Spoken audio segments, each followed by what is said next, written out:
Alright guys, Subscribe back again today. Hope you're all doing well and enjoying your day so far. And one of the more dramatic 24 hours we've had in the Call of Duty community for quite some time last night. And amid it all, the Minnesota Rocket confirm what their team is going to be going into the Pro-Am Classic, with Major Maniac very frustrated and disrespected about getting dropped from the team once again. Very much enjoying your thoughts in the comment section below. Hit the like button if you enjoyed the video. Subscribe if you're new as always. I'll greatly appreciate it. Really upset the channel. Thank you very much indeed for doing that. All that good stuff. Firstly, this is Chrome points out. This I've never seen before. Honestly, this is kind of crazy. Another Shotzzy wallbang at Berlin spots. Like, I mean, yeah, unlucky trying to plant the A-bomb there when you can just bang through all these walls. Kind of crazy how, well, how non-restrictive these wallbangs are, I suppose, in this game. I don't really understand it. Just, you know, peppering through everything and get some free kills and only a few bullets. So that's kind of crazy. There's a few other ones of this, like we've seen some on Desert Siege, I think, that have come up relatively recently. Wallbang spots that, you know, who knows if the teams are going to try and pull these out at events coming soon. You would imagine they well would. This also, just to mention real quick, because lots of talk lately about Gunless. What's he going to do? Where could he potentially go? Los Angeles Guerrillas moving forward without him for now, with Spart staying in the starting team. But yeah, Gunless was having his surgery yesterday. That all went well, I believe, as Gunless points out. Thanks for all the kind messages. Surgery went smoothly. Now the easy part is just recovering, which I've been told is only going to take about a week. So like,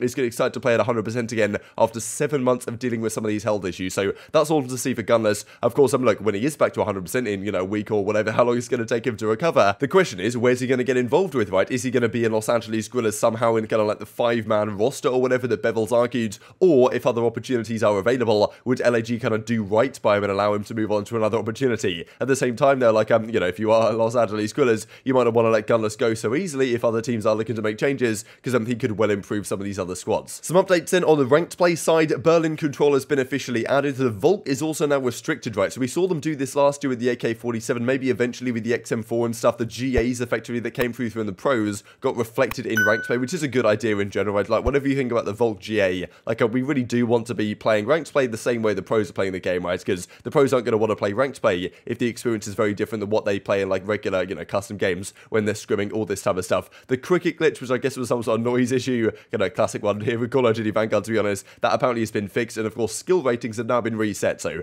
Doug Sense-Master, he was the #1 player last season, he's now back to 0 effectively. Few days time, I think they'll release their leaderboards once again, and we'll see who can get back to the top. I wonder if Doug's going to really go hard for the back-to-back here, I guess, going into this new season. This also was mentioned because, well, there were some players kind of being seen on Looty's, well, amateur European spreadsheets, and Hydra was appearing on those lists, or at least as Hydranimal or whatever was appearing on those lists. And I think there was someone just having a laugh, really. Like, there was a lot of talk about it, but yeah, Hydra isn't back in European challenges. I think it might have even been Brezzy, because Brezzy got in a pretty tough spot with this. Well, we'll talk about Havoc here in a second, but the Texas Nation squad, right, well, it was Havoc, Kismet, both of those guys look like they're going to get picked up. General didn't really find a spot, and then Brezzy, I think, like, he was maybe back in Europe for a while with family, and that he didn't even bother returning to the States because he doesn't have a team anymore, right? So, you know, tough spot for him. But yeah, Hydra is not back in European challenges, it seems. He'll still be on the subliners. But and this also, just to mention the challenges real quick, Fellow looking to make his return. Of course, he was on the Dallas Empire last year briefly, who started this year on the Paris Legion. He's looking to return to challenges and make that work. So good stuff. But speaking of challenges, of course, we've got to discuss what's going on here with the Minnesota Rocket in a second. Before that, though, of course, they did come up with a trophy for their own Stage 2 event, and Ultra have said, yes, we're going to make a trophy for Major 3 as well, but they're, well, they don't know exactly what it's going to be yet, right? They're taking suggestions on, you know, what the trophy could potentially be, so I guess we'll see how it goes. But if you guys have any cool ideas on what the trophy could be for Toronto's event, I guess, like, reply to this tweet, and if they think it's good or feasible or whatever, then maybe you can make it work. I think some people were saying, could you make, like, a trophy system trophy, like, you know, trophy in the shape of a trophy system? I don't know, like, how that would work, or whether it would even look any good, but it'd be kind of cool. I quite like the unique trophies that teams have seemingly decided to come up with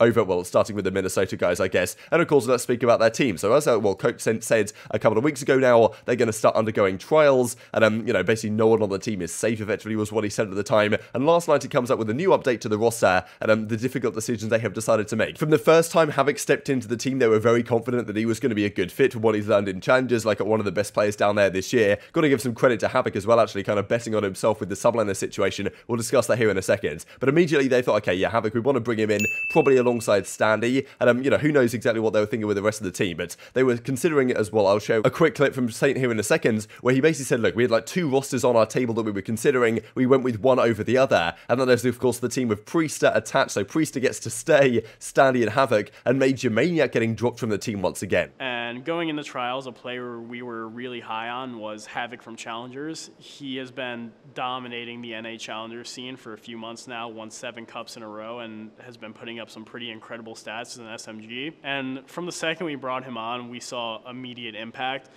The knowledge he's gained from Challengers has really been applied to our team. With that being said, our roster going into the Pro-Am is going to consist of Havoc, Standy, Attach, and Priesta.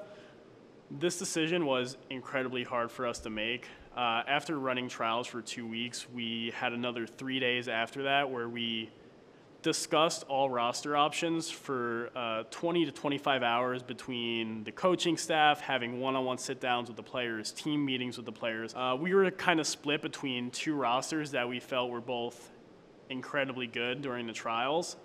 And, it really hurts us to make this decision to move Mike to the inactive roster. Mike has brought so much to our team in terms of leadership, cool, calm composure, and just his general vibe and, his gun skill, his S&D smarts. There's so much about him that makes him an incredible player and a player that we value so highly. So fair play to Havoc, right? Like all this time, all this talk after last year's Vladimir Mutineer situation and people calling him a moron and all this stuff for turning down the option on the subliners, he now gets a spot on the rocker. And it's not like Minnesota have, way more potential than the subliners team, right? Like at the end of the day, he could have potentially played with Crim6 Hydra, could have had a good job, but look, he wasn't particularly confident with the future of that team. I think Minnesota in general probably a better organization to play for, and maybe with more upside potential, right? They are an organization that won an event at Stage 5 last year, for example. No Stage 5, unfortunately, this year for them to win. There's only Stage 4, but Stage 3 Prime Classic and the World Championship as well. But that's the thing, he decided to bet on himself, not decide to go back into the league when he had the opportunity on the New York Subliners,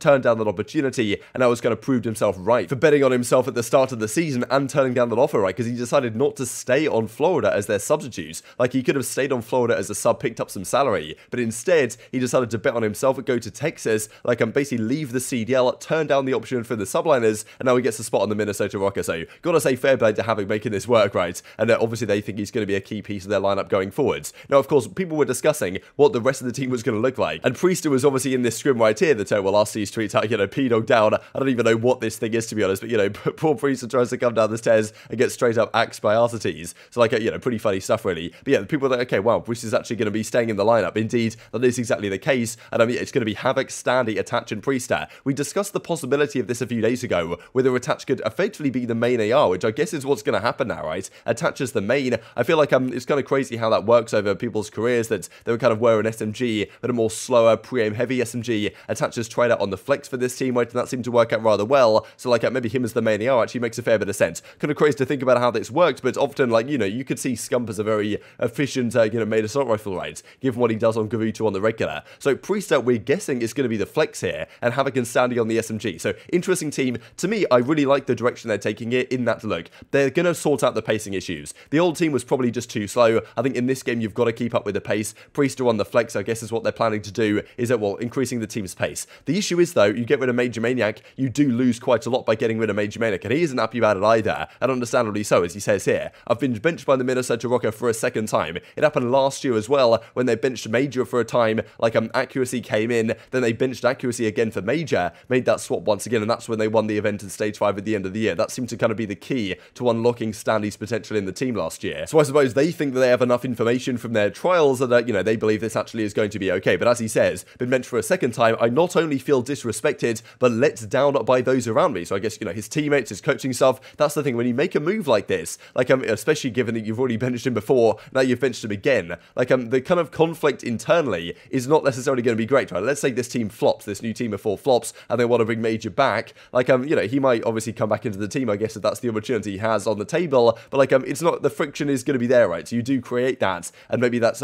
partly caused by the trials. We've seen in the last few weeks that some people were theorizing, right? These trials could be bad for kind of team chemistry as time progresses, but as he says, not sure what's next. I'll elevate even further from this situation yet again. Formal's kind of, been very confident in Major Major Maniac's ability. He said a few times, right, like Major Maniac is the guy that you want. If you're down 5-0, if you're down, 0-2 in a series, without Major Maniac, you might not reverse sweep that. But Major Maniac gives you that kind of ice factor, and Formal's definitely been very high on his potential. So it's very interesting stuff, right, to get rid of Major Maniac here, because, like, I don't know what options he has in the future. But yeah, I think the team that they've gone with makes sense. I actually quite like the idea. But the thing is, like, Major's such a pretty solid search and destroy player. We can actually look at the stats here in a second that really, like, well, it implies to me that, really Priest has been the guy underperforming the most, I think, on this team. Stanley's been also not great compared to last year, but Priest really, the last couple of years, has not done all that much, and he's still maintained his spot. So to me, this is pretty much last chance saloon for Priest. Like, I do, to my understanding, when he was initially brought into this team, Los Angeles Thieves, I think, wanted him, but like, with the buyout that was going on at the start of Cold War, couldn't happen. He gets signed to Minnesota Rocker, I'm pretty sure, for a significant back. So they might not want to put him on the bench just because they're paying this guy an awful lot of money, but that shouldn't really be a consideration, maybe, but I guess maybe it is to a certain degree. Major Maniac, like, well, he's positive in the hard points, just below even in the search and destroys, and then a 0.94 in control. Of course, the stats and the KDs don't exactly tell the entire story here, but, I think that their idea is probably, look, we need to start winning some game ones. We need to actually win some game 1 hard points. Their hard point record is atrocious, 6-18. Their game 1 record so far this season is something like 1-14. It's absolutely absurdly bad, and like, still Major Maniac does give you that potential to reverse sweep a series, but maybe without Major Maniac, you actually make sure you don't need to reverse sweep a series, right? So, look, I think we'll see how it goes. I like the Havoc pickup. I like the idea they're rejigging the roles to make the team, well, much faster pace, but I think you lose a little bit of search and destroy prowess. You might lose a little bit of leadership on the team as well. So I think it's far from guaranteed this team is successful, and of course, Major Maniac's, look, I got straight up disrespected here. Like, and that's pretty tough, right, on the organization and the other players and his teammates and the friction that seemingly has already developed. Like, and it's difficult to say what other option he might get, right, because who's really looking for a main AR right now? Not really anyone. We'll talk about Clayster later today, that he hasn't really been able to find himself an opportunity. And of course, well, this is Group B at the Prime Classic in a few days' time. Optic, Florida, Minnesota Rocker, and the European Ultra Academy, so not maybe the hardest group in the world. Optic are, of course, expected to win this group, but, Minnesota Rocker, if they want to get out of the group here, they're going to need to beat Florida, they're going to need to beat the Ultra Academy, and, who knows what they can do up against Optic, right? But that's where we will kind of see, because Florida haven't made any moves. This is a good chance for Rocker to show that, they're in a good position to, well, to kind of plow on with this team, and Saint says, look, if this team doesn't perform at the Pro-Am, then, other changes could be on the horizon. A couple of things here just to finish up the video. I thought this is kind of good again from Brian Stats. If Aches finds this list, we will not hear the end of it. He has seemingly already found this list, but this is the highest KDs in COD Champs Grand Final Series. So, well, some of these are for the win, some of these are for the loss. For example, Aches, of course, won it, Karma won it back in Ghost, Infinite Warfare, respectively. Octane lost it, right, on, of course, 100 Thieves versus E United, had a great KD in that series. Attach won, Formal won, Abizi won, Clayster, I guess, won back in Advanced Warfare. Crim, I mean, some of these numbers are pretty absurd for Grand Final Series, in fairness. But, some of these also, Celium at 1.21. The more interesting thing to me almost was a little bit. Also, shout out Rated as well. I guess he lost this series. Black Ops 3 had a 1.16, though. He was a monster on that game 1. Fringe Hardpoint with the XR2, if you guys remember that one. But yeah, these are the greatest Grand Finals KDs of all time. This also, though, the lowest KDs that Brian Stats put out. I thought it was kind of funny. Shout out, Ramo Ray at a 0.47. Pretty tough time, because I think Ramo was even planning to kind of like retire before this event, but like he had to come back into the event, makes it all the way to the Grand Finals, and gets absolutely body slammed, right? Jacob also, like, with a pretty memorable poor performance of 0.73 in the Grand Finals of the Infinite Warfare Champs, when they lost 2 series in a row to Optic. Also, a couple of other interesting ones. Aches makes this list actually again here for World War II Champs that he ended up winning. Celium actually with a 0.79 in Modern Warfare is pretty interesting, and Hook actually with a 0.84. It just goes to show maybe the dirty work that Hook did for that Dallas Empire team. And as Rated says, goddamn son, not some bad stats right here. And just said, well, speaking of Sim, because I'm pretty sure he was on that first list, his tournament career looks like the following: 21 tournament wins, his series win-loss is 80%. Like, that is just absolutely absurd. Even career map count is almost 70%. Like, this guy's just absolutely ridiculous. Of course, like, he's had the teammates, but in terms of just pure performances, it's pretty crazy, with 17 finals appearances from 21 tournaments. But very much intrigued to your thoughts and all this stuff in the comment section below. Hope you guys enjoyed the video. If you did enjoy it, hit on the like button. Tell us your YouTube gods. This is a good video. Others like you should see it as well. And I grow the competitive Call of Duty community. Thank you much as always. Take care of yourselves, and I will see you next time.